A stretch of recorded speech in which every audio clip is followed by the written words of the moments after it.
الحمد لله رب العالمين وبه نستعين والصلاة والسلام على نبينا محمد وعلى آله وصحبه ومن تبعهم بإحسان إلى يوم الدين أما بعد. گزشتہ درس میں اللہ تعالیٰ کے دو ناموں کا ذکر کیا گیا تھا. ایک نام اللہ تعالیٰ کا العلیم ہے اور جس کی تشریح آپ حضرات کی خدمت میں رکھی گئی ہے. دوسرا نام الحکیم ہے. حکمت کا الحکیم کا معنی یہ ذکر کیا گیا تھا حکمت والا. ایسی حکمت جو اس مقام تک پہنچی ہوئی ہو یا اس مقام پر فائز ہو کہ جس تک پہنچنے کے لیے تمام عقل والوں کی عقل جو ہو عاجز ہو، یعنی اس حکمت کو عقل والے اپنی عقل سے پہنچ نہیں سکتے ہیں. اس کو ایسی حکمت والا کون ہے؟ اللہ تعالیٰ ہے. پھر یہ بات بتائی گئی تھی کہ کبھی کبھی ایسا ہوتا ہے کہ اللہ تعالیٰ انسان کو ایسی عقل دے دیتا ہے کہ وہ اللہ تعالیٰ کی جو حکمتیں اس میں سے کچھ سمجھ جاتے ہیں، کچھ تک پہنچ جاتے ہیں، لیکن تمام حکمتوں کو انسان اپنی عقل کے ذریعے پہنچ جائے ایسا ممکن نہیں ہے. اب حکمت کس کو کہا جاتا ہے؟ حکمت کہا گیا ہے کہ چیزوں کو اس کے مناسب جگہ پر رکھنا. جو چیز جس جگہ رکھنی چاہیے اس جگہ رکھنا جس لائق ہے، اس کو حکمت کہا جاتا ہے. ابھی بتایا گیا تھا کہ حکمت اللہ تعالیٰ کی اس کی شریعت میں بھی ہوتی ہے اور اس کی تقدیر میں بھی ہوتی ہے. یعنی اللہ نے جو شریعت اور قانون رکھے ہیں اس میں بھی اس کی حکمت ہے، اور اللہ تعالیٰ نے جو پورا نظام کائنات بنائی ہے، جو تقدیر بنائی ہے، اس میں بھی اس کی حکمت ہے. اب یہ بتایا گیا تھا کہ حکمت شریعت میں کیا ہے، تو یہ بتایا جا رہا ہے کہ اللہ نے جتنی بھی شریعت رکھی ہے، جتنے قوانین رکھے ہیں، جتنے احکامات رکھے ہیں اور جتنی منع کردہ چیزیں ہیں، وہ تمام چیزیں کس کے مطابق ہے؟ ان چیزوں کے زمانے کے بالکل مطابق ہے. اسی طرح مکان یعنی جس جگہ وہ حکم ہونا چاہیے اس کے مطابق ہے، اور جن امتوں کو جن لوگوں کو دیا ہے ان کے پورے حال کے مطابق ہے.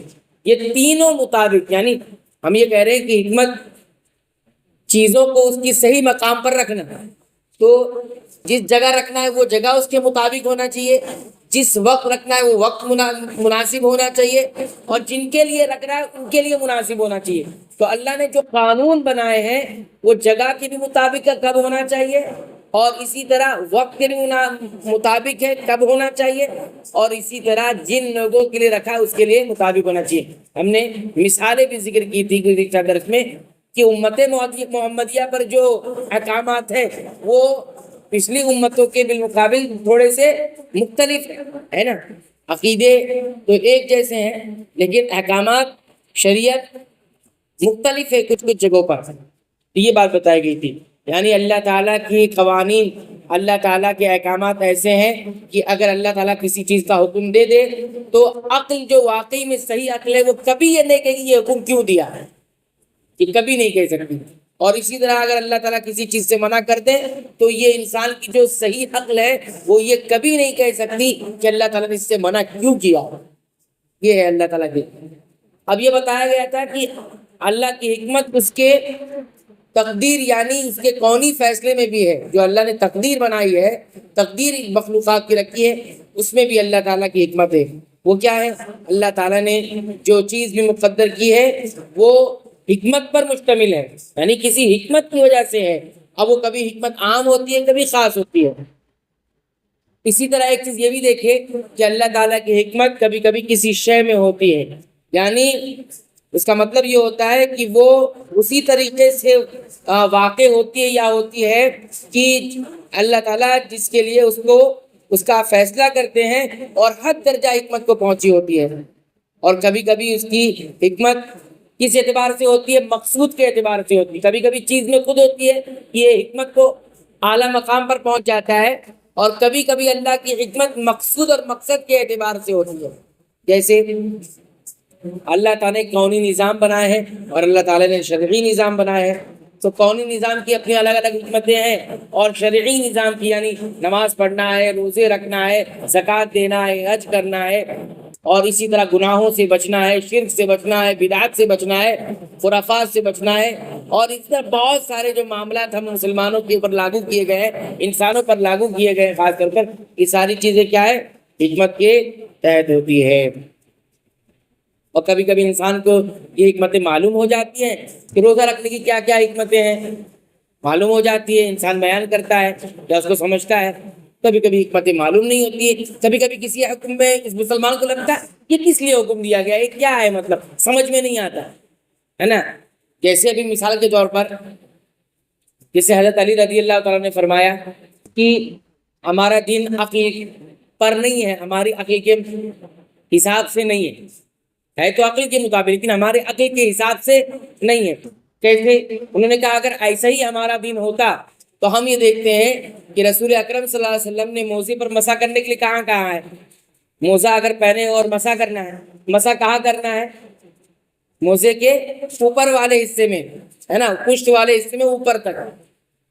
اور عقل کیا کہتی ہے ہماری کہ موزے پہ اگر مسح بھی کیا جائے تو آدمی چلتا ہے، دھول کہاں لگتی؟ اوپر والے حصے میں یا نیچے والے حصے میں؟ اگر کچھ لگا بھی مٹی وغیرہ تو کہاں لگے گی؟ نیچے والے حصے میں۔ تو نیچے والے حصے میں کیا کرنا چاہیے ہم کو؟ مسح کرنا چاہیے، یہی تو کہتی ہے۔ اب شریعت کا ایک حکم آیا اور اس کی حکمت سمجھ میں نہیں آ رہی، انسان سے کسی کو سمجھ میں نہ آ رہی ہے، اور عقل کیا کہہ رہی ہے؟ نیچے والے حصے میں نیچے۔ حضرت علی رضی اللہ عنہ نے کہا کہ ہمارا دین ہماری رائے، ہماری عقل کے مطابق، عقل کے حساب سے نہیں ہے۔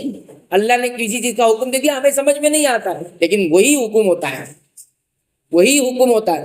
تو یہ ایک مثال سے میں نے بتایا کہ یہ حکمت ہے کہ شریعت نے جو حکم دے دیا اس میں ہم کو سمجھ میں آئے یا نہ آئے، لیکن شریعت نے چونکہ ایسا ہی بتایا ہے تو ایسا ہی کرنا ہے، یہ اس کو حکمت کہا جاتا ہے۔ اور مومن کی شان یہی ہوتی ہے کہ حکمت ملے یا نہ ملے اس کو ماننا ہے، اس کو تسلیم کرنا ہے، عمل کرنا ہے اس پر، ہے نا۔ یعنی کہ ہر چیز میں وہ اپنی کہ یہ چیز میں تو کچھ فائدہ نظر نہیں آ رہا ہے، اس کو کیسے ہم اسلام کے حصہ مان لیں یا اسلام کا حکم مان لیں، کچھ سمجھ میں آنا چاہیے ایسا۔ تو بہرحال یہ اللہ تعالیٰ کی حکمت کی جو یعنی اللہ تعالیٰ حکیم ہے، حکمت والا ہے، تو حکمت کی جو صورتیں تھی وہ میں نے آپ حضرات کی خدمت میں ذکر کیے ہیں۔ اب الحکیم کا ایک اور معنی ہوتا ہے جو اس سے بالکل تھوڑا ہٹ کر ہے، انشاءاللہ ہم اس کا بھی ذکر کریں گے آیت 10 میں۔ اللہ تعالیٰ سے دعا ہے رب العالمین تو ہمیں قرآن حکیم کی پابندی سے تلاوت کی توفیق عطا فرما۔